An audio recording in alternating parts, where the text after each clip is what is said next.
आप सभी का Nilesh Gupta health blog naturopathy and homeopathy में स्वागत है। आप सभी को नीलेश गुप्ता का प्यार भरा नमस्ते जी, राम राम जी, सत श्री अकाल, सलाम अलैकुम। और आज कोरियन स्टाइल में बोलेंगे अनाहाश्यो, तो आपको बोलना चाहिए सारंग्यो, I love you all. Koreans कहते हैं give respect and take respect. आज दुनिया में सबसे ज़्यादा आगे जापान है। यूरोप एंड अमेरिका के अंदर 70% गुड्स जापान के बने हुए आते हैं। Japan is the country which is known for quality. तो हमने एक सर्वे किया कि जापानीज़ इतने आगे क्यों। जापानीज़ के बाद में अगर कोई देश है आगे तो वह है कोरिया। चाइना का भी आप नाम ले सकते हैं, लेकिन चाइना का बल्क प्रोडक्शन में टेक्नोलॉजी का जितना विकास होता है वो जापान एंड कोरिया से होता है। और जापान एंड कोरिया के गुड्स की लाइफ बहुत अच्छी होती है और दुनिया के सबसे महंगे प्रोडक्ट्स जापान के होते हैं। जापानीज़ लोगों को सबसे श्रूड बिजनेसमैन कहा गया है इस दुनिया के अंदर। अब कहते हैं हमारा भारत भी इंटेलेक्चुअल है। आज का हमारा जो टॉपिक है वो है क्या हम सुनते हैं, क्या हम देखते हैं, क्या हम समझते हैं। तो दोस्तों इस बात का जवाब है 80% लोग न तो देखते हैं, न तो सुनते हैं, न तो समझते हैं, और जो उनके दिमाग में चल रहा होता है वो बोल देते हैं। आपने कभी इस चीज़ को नोट नहीं किया होगा। कम्युनिकेशन, बातचीत करना एक बहुत बड़ी कला है और मुझे इस कला में पारंगत किया मेरी ट्रेनर स्वीटी सेठी ने। ICICI OneSource आज फर्स्ट सोर्स एक BPO है मलाड में, माइंड स्पेस में, जिसमें मैंने कुछ महीने काम किया था, 5 या 6 महीने। तो वहाँ पे स्वीटी सेठी हमारी कम्युनिकेशन स्किल्स की ट्रेनर थी, वॉइस एंड एक्सेंट की ट्रेनर। तो अब आ जाते हैं इस बात पे कि आजकल एक जनरल चीज़ सुनने के लिए मिलती है। माँ कहती है कि बच्चा सुनता नहीं है, बच्चा कहता है माँ सुनती नहीं है। पहले कौन सुनेगा जी? बच्चा सुनेगा कि माँ सुनेगी? माँ सुनेगी कि बच्चा सुनेगा? दोनों सही हैं कि दोनों गलत हैं? तो इसका जवाब ये दोनों सही हैं, क्योंकि बच्चा तो बच्चा है। अगर आप चाहते हैं कि आपका बच्चा सुने तो बच्चे ने आपको 10 फरमाइश दे दी, मुझे चॉकलेट चाहिए, मुझे पिज़्ज़ा खाना है, मुझे एक मोबाइल चाहिए, मुझे आज मूवी देखने के लिए जाना है, मुझे एक न्यू ड्रेस चाहिए, मुझे शूज़ चाहिए, मुझे चॉकलेट्स चाहिए। इस तरीके से बच्चे ने 10 चीज़ें, 10 डिमांड आपके सामने रख दी। अब जनरल लेवल पे ये देखा गया है कि माँ बोलती है ये तो मांगते ही रहता है, मांगते ही रहता है, कहाँ से पैसा लाऊं, कहाँ से ये करूं, कहाँ से वो करूं। अब उस 10 में से एटलीस्ट उसकी 3 छोटी कोई डिमांड, जैसे कि उसने मांगा चिप्स 10 रुपये का, कोई भी छोटा जो आपका बजट है, 3 डिमांड्स, उसकी एक लिस्ट बनाओ। ओके बेटा, आपकी 200 डिमांड हम लिखते हैं और इसको हम पूरी करते हैं। तो सबसे पहले तो बच्चा खुश हो जाएगा कि माँ ने उसकी बात सुन ली। अब 10 में से 3 बातें उसकी आपने बता दो टिक करके, 1 2 3, ये तेरी इस समय पूरी होगी, ये इस समय, ये इस समय। अब किसी भी इंसान की अगर 10 डिमांड में से 3 डिमांड आपने पूरी कर दी और बाकी डिमांड के लिए आपने उससे टाइम मांगा, तो वो देगा कि नहीं देगा? ज़रूर देगा। उसके बाद आप उस बच्चे को बोलिए कि आपकी 10 चीज़ मैंने सुनी, उसी टाइम पे नहीं बोलिए, घंटे 2 घंटे के बाद। सुबह बच्चे ने डिमांड रखी तो शाम को आप बच्चे को बुलाओ, प्यार करो, और जब उसकी तीसरी डिमांड पूरी कर रहे हो तो उस टाइम पे बोलो बेटा आप मेरे इतने अच्छे बच्चे हो, इतने अच्छे बेटे हो, इतनी अच्छी बेटी हो, मैंने आपकी सब बात सुन ली, मैंने आपकी सब बात मान ली, मेरी भी तो एक बात मान लो। क्यों नहीं मानेगा बच्चा? एक जनरेशन गैप आ गया। हमारी जो थिंकिंग है आज भी वही है 20 साल पुराने वाली। मैंने घर घर में सुना है, हमारे घर में भी सुना है, हमारे समय में तो ऐसा नहीं होता था। अब बच्चे कहते हैं अब आप old black and white TV हो तो और मुझे LED चाहिए, तो गलती क्या है? आज LED का ज़माना है, पहले ब्लैक एंड वाइट का ज़माना था। तो मैं इन सब परिस्थितियों को ध्यान में रखते हुए सोचना चाहिए। अगर आप किसी भी इंसान से कोई बात मनवाना चाहते हो तो you have to sail in the same boat. यानी अगर फॉर सपोज आपको पूरब जाना है और आप पश्चिम की नाव में बैठ गए जो पश्चिम की तरफ जाती है, तो कभी भी आप पूरब की नहीं पहुंच ही नहीं पाओगे। पहुंच पाओगे? नहीं पहुंच पाओगे, क्योंकि नाव तो आपने पश्चिम की पकड़ ली, जाना आपको पूरब में। सही बोल रहा हूँ गलत बोल रहा हूँ? खैर, अब आते हैं इस बात में, इंसान आंखें होते हुए भी देखता कैसे नहीं है, कान होते हुए भी सुनता कैसे नहीं है, और जो दिमाग में चलता है वो बोल देता है, वो कैसे? अब इसका एक एग्जाम्पल मैं आपको दूंगा। एक बार मुझे लेना था एक रुमाल, हैंकरचीफ। मैं गया दुकान में, मैंने बोला भाई साहब एक अच्छा सा कॉटन का रुमाल दे दीजिए। और वो दुकानदार अपनी धुन में था, वो सॉक्स यानी कि मोजे, जुराब वो लगा रहा था। मेरे को बोला जुराब ले लो, अच्छा जुराब है, जुराब ले लो। बोला भाई साहब मुझे रुमाल चाहिए, कॉटन का रुमाल दे दो। वो बोलता है जुराब ले लो, जुराब ले लो, जुराब ले लो। मैं हंस पड़ा और मैं उस दुकान से उतर गया। अब ऐसा क्यों हुआ? मैंने सोचा, जनरली ऐसा होता नहीं है। तो उसका मैंने एनालिसिस किया। मैं दूसरे दिन फिर गया तो बोला कल आप जुराब नहीं लेके गए, आपने जुराब मांगा था। फिर मैं हंस दिया। उसने जुराब सुना, उसने मेरा शब्द रुमाल सुना ही नहीं कि मैं रुमाल मांग रहा हूँ, और वो शुरू हो गया। कल मालूम है आपको, आप जुराब नहीं लेके गए थे, कल मैंने 80 जोड़े जुराब बेचे। कल अगर आप जुराब ले लेते ना तो 2 जुराब पे 1 जुराब फ्री थी। बोला ओहो, तो ये बात है। अब उसके दिमाग में चल रहा था जुराब बेचना है, जुराब बेचना है, जुराब बेचना है। तो वो न तो देख रहा था और न वो सुन रहा था, और उसके दिमाग में चल रहा था जुराब ले लो, जुराब बेचना है, जुराब ले लो, जुराब ले लो। तो उसने जुराब दे दी। इसी तरीके से होता है। अब ऐसा क्यों होता है, इसका हमने एनालिसिस किया। 3 काल है, भूतकाल, वर्तमान काल, भविष्य काल। 90% हम हमेशा भूतकाल में सोचते हैं। आप हैं तो प्रेजेंट में, लेकिन आप बात कैसे कर रहे हैं? अब इसका भी हम उदाहरण लेंगे आपके साथ। फॉर सपोज एक लेडीज़ है, उसके घर में कुछ बातचीत हो गई और सास ने कुछ बोल दिया, और वो लेडीज़ चिड़चिड़ी है, चिड़चिड़ आ गई है, आग लग गई उसको। अब वो सब्जी लेने निकलती है। जैसे ही उसकी फ्रेंड मिलती है, जैसे फॉर सपोज ये सरिता के साथ में हुआ, उसको रेशमा मिली। यार रेशमा, ये सास भी है ना, मेरा दिमाग ख़राब कर देती है, जली कटी सुनाती रहती है, हमेशा कमी निकालते रहती है, हमेशा कमी निकालते रहती है। अब सरिता ने ये देखा कि रेशमा सुनने समझने के मूड में है कि नहीं है। अब वही उसके दिमाग में चल रहा है, वही उसके दिमाग में चल रहा है। अब वो सब्जी वाले के पास जाएगी तो वहाँ पे भी वही बात करेगी, फ़ोन करेगी माँ को तो वहाँ पे भी वही बात करेगी। होता है ना ऐसा। दूसरा एग्जाम्पल आपको लेता हूँ। फॉर सपोज़ हमारे पास में बहुत टाइम पे हमारा एक थेरेपी सेंटर है, हिल इंडिया के नाम से। तो वहाँ पे पेशेंट्स आते हैं। तो एक दिन क्या हुआ, एक औरत का बैटरी रिक्शे वाले से झगड़ा हो गया। अब वो आई भुन भुन करती हुई, भुन भुन भुन भुन भुन, सब ऐसे ही होते हैं, सब ऐसे ही होते हैं, दिमाग ख़राब कर दिया, मूड ख़राब कर दिया, सुबह सुबह पूरा दिन ख़राब कर दिया। अब जैसे ही वो आई तो मेरे जो थेरेपिस्ट है उसने बोला, आंटी जी नमस्ते। सविता नाम था उसका, लेडी का। वो बोली, अरे आकाश तेको बताऊँ, ये सब रिक्शे वाले बदमाश हो गए, सब रिक्शे वाले ऐसे हो गए, सब रिक्शे वाले ऐसे हो गए, और तो और उसने यहाँ तक बोल दिया सब हरामी हो गए। अब वो आई किस चीज़ के लिए? थेरेपी लेने के लिए। आकाश बोल रहा है एंट्री करा दो, तो वह आकाश से उलझ पड़ी, क्या एंट्री करा दो, एंट्री करा दो लगा के रखा हुआ है। वो रिक्शे वाले ने मेरा दिमाग ख़राब करके रखा हुआ है, रोज़ आती हूँ एंट्री नहीं कर सकते हो, मेरा नाम नहीं जानते हो। आकाश बेचारा सहम गया। फिर वो अंदर घुसी,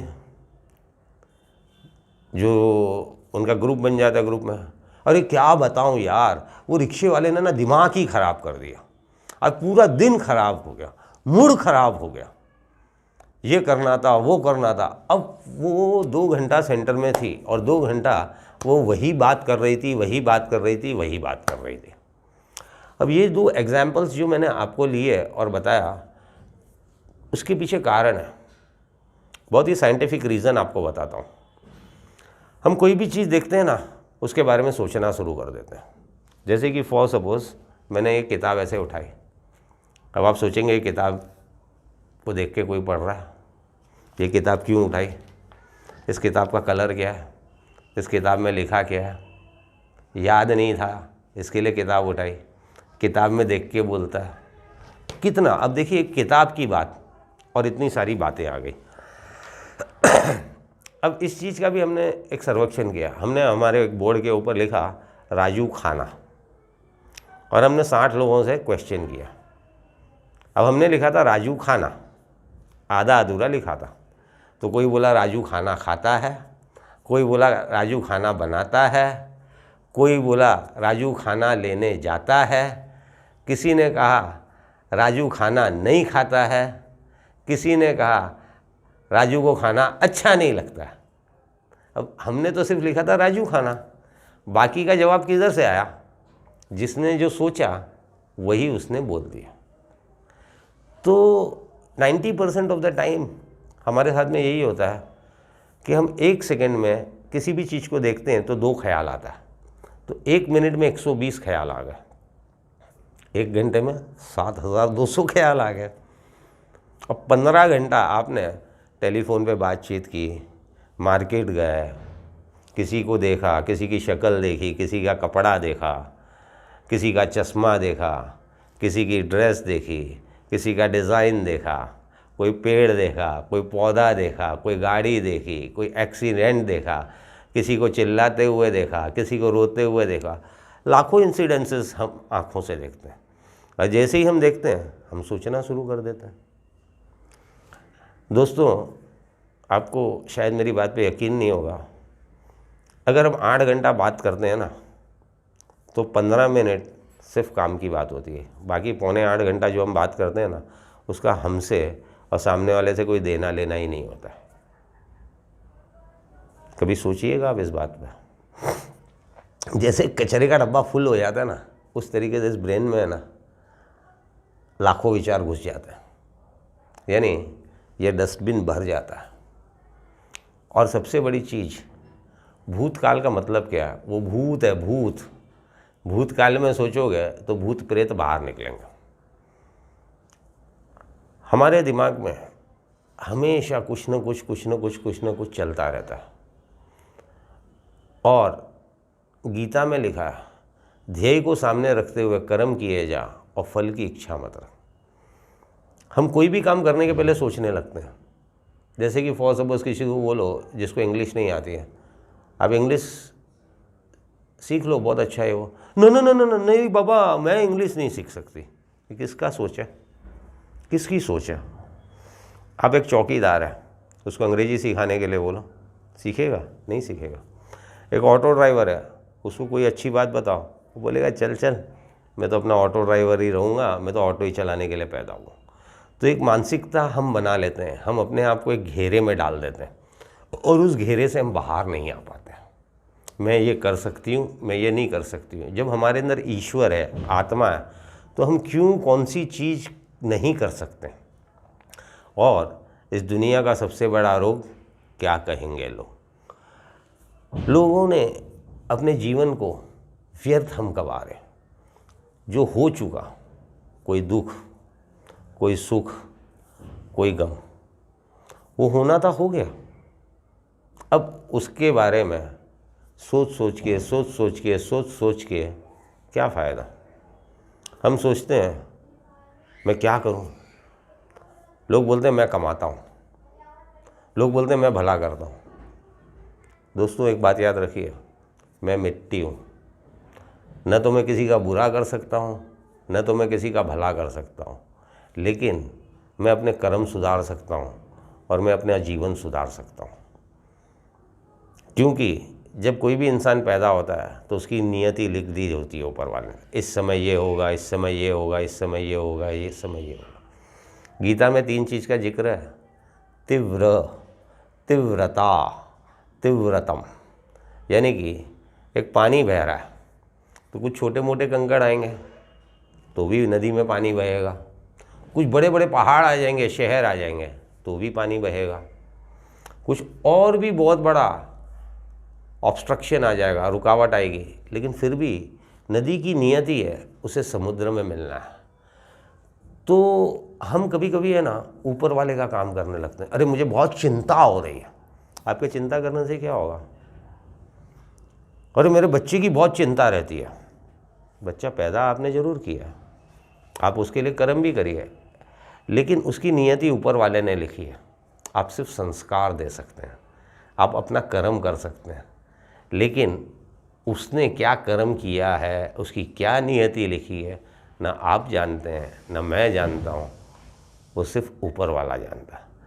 तो आज का हमारा जो टॉपिक है उसके पीछे ये बहुत बड़ा कारण है कि हम अनावश्यक चिंताएं, अनावश्यक डर, अनावश्यक भय, अनावश्यक एंग्जाइटी में जीते हैं। तो हम किसी को समझ ही नहीं पाते हैं। अब फॉर सपोज़ हमारे पास में कोई आया, जैसे हमारा थेरेपी सेंटर है, लोग आते हैं। अब जब बच्चा फॉर्म भर रहा होता है तो उसे क्वेश्चनर दिया जाता है। पेशेंट आता है, बोलता है मुझे शुगर है। वो पूछता है आपके पिताजी को तो शुगर नहीं था। अरे मुझे शुगर है, मेरे बाप को शुगर है, उसका क्या लेना देना है? मेरे दादाजी को शुगर है, उसका क्या लेना देना है? मैं ठीक होना चाहता हूँ, आप मेरे बाप की हिस्ट्री ले रहे हो। अरे लेना पड़ेगा ना, जेनेटिक्स तो देखना पड़ेगा ना। अब मुझे पेट में गैस होता है, अरे मुझे शुगर है बोल दिया ना, क्या फालतू क्वेश्चन पूछ रहे हो? पेट में दर्द होता है क्या, पेट में गैस होता है क्या?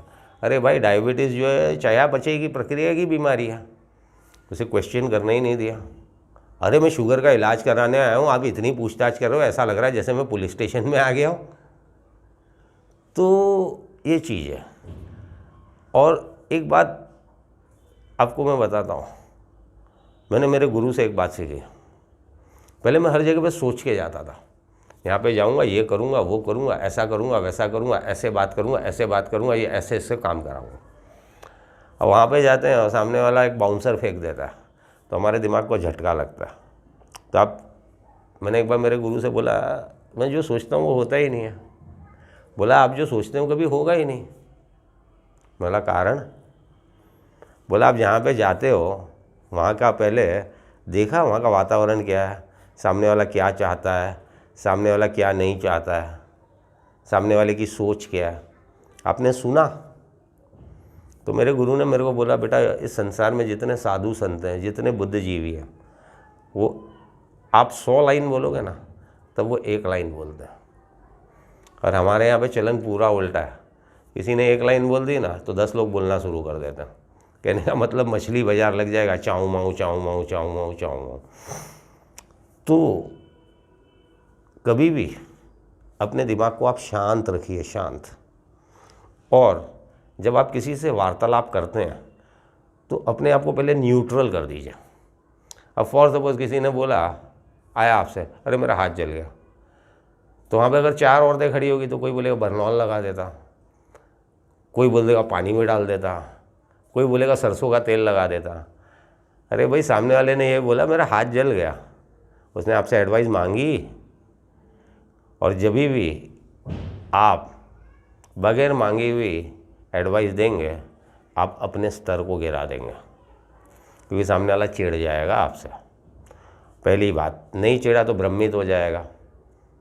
अब आपने बोला नमक, एक ने बोला नमक अच्छा है, एक ने बोला नमक ख़राब है, एक ने बोला काला नमक, एक ने बोला सेंधा नमक, एक ने बोला पीला नमक, एक ने बोला आयोडाइज नमक। कितना कन्फ्यूजन पैदा हो गया कि नहीं हो गया? तो कहने का मतलब ये है कि जो भी कुछ है, कोई किसी से भी आप जब बात करते हैं तो पहले उसकी मनोस्थिति को देखिए, और उसकी मनोस्थिति को देखने के पहले आप अपने माइंड को ब्लैंक कर दीजिए। उसकी बॉडी लैंग्वेज देखिए, वो सुनना क्या चाहता है। अक्सर होता है ये कि हम आधा वाक्य, आधा सेंटेंस सुन के हाँ मैं समझ गया समझ गया। अब जैसे किसी ने बोल दिया बाजार, तो आप क्या बोलोगे?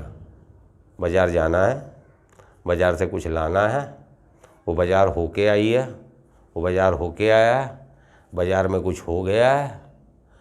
1000 चीज़ हम सोचने लग जाते हैं, और जो हम सोचते हैं उसी को हम मिथ्या मान लेते हैं। अब उसने बोला बाजार, तो आप 2 सेकंड चुप रहिए।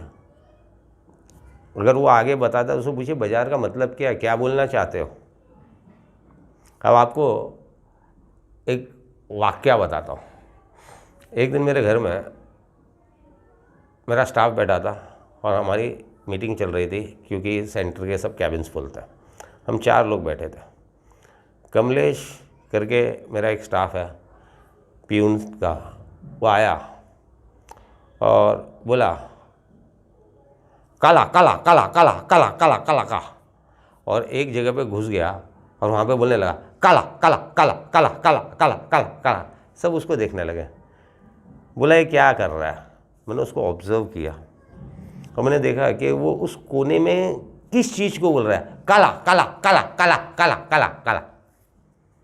तो मुझे ध्यान में आया कि वहाँ पर एक पॉलीथीन रहती है जो मैं डस्टबिन के ऊपर चढ़ाता हूँ, और वो फिक्स स्थान है वहाँ का, और ये काला यानी वो काले कलर की पॉलीथीन है, और वो काले कलर की पॉलीथीन यानी प्लास्टिक का बैग, गार्बेज बैग ढूंढने आया है। सेंटर में शायद गार्बेज का बैग ख़त्म हो गया। मैंने उसको बोला कचरे की पॉलीथीन, कचरे की काली वाली पॉलीथीन। बोला हाँ हाँ हाँ हाँ हाँ।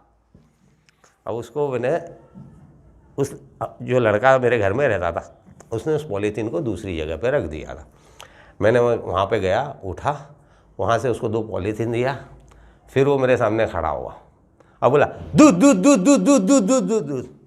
अब सब देखने लगे ये क्या कर रहा है। बोल रहा है दूध दूध दूध दूध दूध। मैं उसको देख के बहुत ज़ोर से हंसा। बोला कमलेश चाय पिएगा?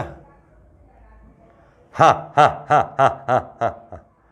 अब देखिए उसने बोला दूध दूध दूध दूध, यानी उसने जब दूध आता है वो दूध लेकर आता था और फ्रिज में रख देता था और उससे वो चाय बनती थी। अब उसे चाय पीने की इच्छा थी, तो उसने दूध दूध दूध बोला। कहने का मतलब, उसका मतलब ये था क्या दूध फ्रिज में है, क्या दूध लेकर आना है। तो वो चाय पीना चाहता था, लेकिन सब लोग बैठे हुए थे, वो बोल नहीं पा रहा कि मुझे चाय पीना है, तो बोला दूध दूध दूध दूध दूध दूध। तो कहने का मतलब दोस्तों ऐसे सिग्नल्स मिलते हैं हमें। अगर हम ध्यान रखेंगे, शांत रहेंगे और बातों को समझने की कोशिश करेंगे, तो हम सामने वाले को अपना बना पाएंगे। अब आ जाते हैं इस बात में कि काफ़ी लोग मुझको बोलते हैं दिमाग को शांत कैसे करने का। मैं तो बच्चों के बारे में सोचती ही रहती हूँ, परेशान ही रहती हूँ, परेशान ही रहती हूँ, परेशान ही रहती हूँ। किसी के घर में कोई बीमार है, क्या होगा क्या होगा क्या होगा क्या होगा। अब इसका एक किस्सा आपको लेता हूँ। मेरे पास में एक लड़की काम करती थी, ममता। उसके 3 बच्चे थे, 2 लड़की और 1 लड़का, और उसका हस्बैंड उसको छोड़ के चला गया था। वो अपने तीनों बच्चों से बहुत प्यार करती थी। मेरे सेंटर में काम करती थी, मारवाड़ी थी, राजस्थान की रहने वाली। एक दिन उसके बच्चे को बुखार हो गया और सुबह सुबह 10 बजे वो आई और बाल वाल उसने फैला के रखे हुए थे, और लड़के को हाथ पकड़ के लेके आई और मेरे सामने खड़ा किया। इसको बुखार हो गया, इसको बुखार हो गया, इसको बुखार हो गया, इसको बुखार हो गया। मैंने हाथ लगाया, मेरा नॉर्मल फीवर है, अभी आएंगे डॉक्टर आकाश, दवाई दिलवा दूंगा, ठीक हो जाएगा। ये खाना नहीं खा रहा, ये खाना नहीं खा रहा, इसको कुछ हो गया तो, इसको कुछ हो गया तो मेरा क्या होगा, इसको कुछ हो गया तो मेरा क्या होगा। भाई साहब वो आधा घंटे तक खड़ी रही डॉक्टर के आने तक, और आधा घंटे तक रोती रही, और इसी तरीके से हिस्टीरियाई तरीके से बोलती रही बोलती रही बोलती रही। आधा घंटे के बाद में डॉक्टर आकाश आए, उन्होंने दवाई दी, तो उनको बोलती है बुखार कब उतरेगा, बुखार कब उतरेगा, बुखार कितनी देर में उतरेगा। डॉक्टर आकाश बोले बेटा 2-3 दिन में। 2-3 दिन में, 2-3 दिन में, अभी उतारो ना इसका बुखार, अभी उतारो ना इसका बुखार, अभी उतारो, इसको कुछ हो जाएगा, इसको कुछ हो जाएगा। मैं कहाँ से लाऊंगी पैसा, मैं हॉस्पिटल कैसे जाऊंगी। ये एक वाकया था जो मैंने आप लोगों के साथ में शेयर किया। हमारे साथ में जब कोई भी इंसिडेंस होता है ना, तो हम उस चीज़ को अपने ऊपर ना इतना हावी कर लेते हैं कि हमारा दिमाग सिर्फ और सिर्फ नेगेटिव की तरफ चला जाता है और हमारी सोचने समझने की हमारी बुद्धि क्षीण हो जाती है या ख़त्म हो जाती है और हम वहीं पे उसी दलदल में फंस के रह जाते हैं। दोस्तों, कहने का मतलब मेरा ये है कि हमें एक 10 बाई 10 के रूम के बारे में नहीं सोचना, हमें आंखें खोल के चारों तरफ क्या हो रहा है, क्यों हो रहा है, कैसे हो रहा है, इस बारे में सोचना चाहिए। गलत तो नहीं कह रहा हूँ मैं। अगर इस तरीके से ये संस्कार हमने दिए और इस तरीके से हम चलें तो हमेशा हम सामने वाले की बात को समझ पाएंगे, सामने वाला हमारी बात को समझ पाएगा। एंड इंग्लिश में एक सेइंग है, एजम्पशंस लीड टू डिज़ास्टर, यानी अंदाजे से सोचा, अंदाजे से काम किया तो आप कुएं में गिर सकते हो, कुछ भी हो सकता है आपके साथ में। खैर ठीक है, अब आते हैं इस चीज़ के लिए किया क्या जाए। तो इस चीज़ को अपनी दिमाग को शांत करने के लिए सिर्फ और सिर्फ 2 ही उपाय है।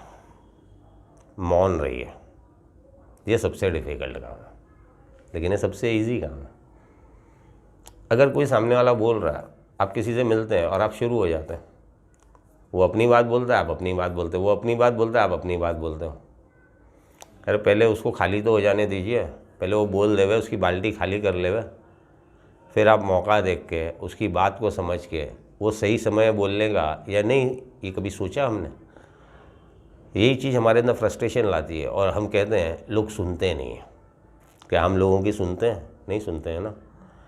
Patience is the key remedy. तो आपको चुप रहना है। दूसरा, धैर्य रखिए, पेशेंस। तीसरा, भूतकाल में मत जिए। चौथी चीज़, किसी भी चीज़ को अपने ऊपर इतना हावी मत हो जाने दीजिए कि आप उस दलदल में इतने घूम जाए कि आपका दिमाग काम करना बंद कर दे। पांचवी चीज़, उस ऊपर वाले पे विश्वास करिए, वो बहुत अच्छा है। माँ बड़ी प्यारी होती है, काली माँ बड़ी प्यारी होती है। वो अपने माँ कभी बच्चों का बुरा नहीं कहता है, कर सकती है। कहते हैं ना कि माता को माता नहीं हो सकती है, पुत्र को पुत्र हो सकता है लेकिन माता को माता नहीं हो सकती। माँ कभी अपने बच्चों के बारे में ख़राब नहीं सोचती। तो आप लोग कहेंगे फिर मुझे दुख क्यों आते हैं? एक बात आप लोग समझ लीजिए, भगवान राम तो राम थे, उन्होंने 14 साल का वनवास भोगा। क्यों? उन्होंने ये बताया कि मनुष्य जीवन में आके भगवान होते हुए मैंने भी 14 साल कठिनाई भोगी, तो हे मनुष्य, तुझे भी तेरे किए हुए कर्मों के हिसाब से अच्छा बुरा हर टाइम निकालना पड़ेगा। तो विधि का विधान है। यही चीज़ मैंने गीता में आपको बताई, तीव्र तीव्रता तीव्रतम। छोटे मोटे तकलीफ़ें निकल जाती है, बड़ी तकलीफ़ आती है, आपके अच्छे कर्म आपके काम में आते हैं। और कोई बड़ी तकलीफ़ आ जाती है, जैसे राम जी को 14 साल का वनवास, तो उस टाइम पे जैसे एटीएम में पैसा है तो आप एटीएम से निकाल सकते हो ना, तो आपके अच्छे कर्मों का बैंक बैलेंस है तो वो उस समय को निकालने में आपकी मदद करेंगे। बाकी जो है वो भोगना तो पड़ेगा ही, सोच के कोई फ़ायदा नहीं है। और सबसे बड़ी चीज़ है मेडिटेशन, योग। आप 15 मिनट अपने आप को शांत करिए और चुपचाप बैठिए। आपके दिमाग से कितना सोचा? 1 मिनट में 2 विचार, 60 सेकंड में 120, 1 घंटे में 7200, 14 घंटा अगर आप देख रहे हो, सोच रहे हो, जग रहे हो, तो इतना सारा कचरा हमारे ब्रेन में चला जाता है, करीब 1 लाख के आसपास। इस कचरे को निकालना ज़रूरी है। इसके लिए 15 मिनट का ध्यान सुबह, 15 मिनट का ध्यान शाम को, जिस किसी को भी आप मानते हैं, ईश्वर, अल्लाह, वाहेगुरु, और जो आपके दिमाग में आ रहा है आने दीजिए, आने दीजिए। मेरी इस बात को करके तो देखिए, आपको बहुत खुशी मिलेगी और आप हंसने लगोगे और हमेशा ऊपर वाले को मानने लगोगे और आपका ये मनुष्य जीवन सुधर जाएगा। दोस्तों, हम बहुत सारे वीडियोस, फ़नी वीडियोस यहाँ वहाँ भेजते हैं। इस वीडियो को ज़्यादा से ज़्यादा लाइक करिए, शेयर करिए, बेल आइकन हिट करिए और ज़्यादा से ज़्यादा लोगों को पहुंचाने की कोशिश करिए, यही आपसे प्रार्थना है। और help us to serve India as an whole. Bharat माता की जय। नमस्कार।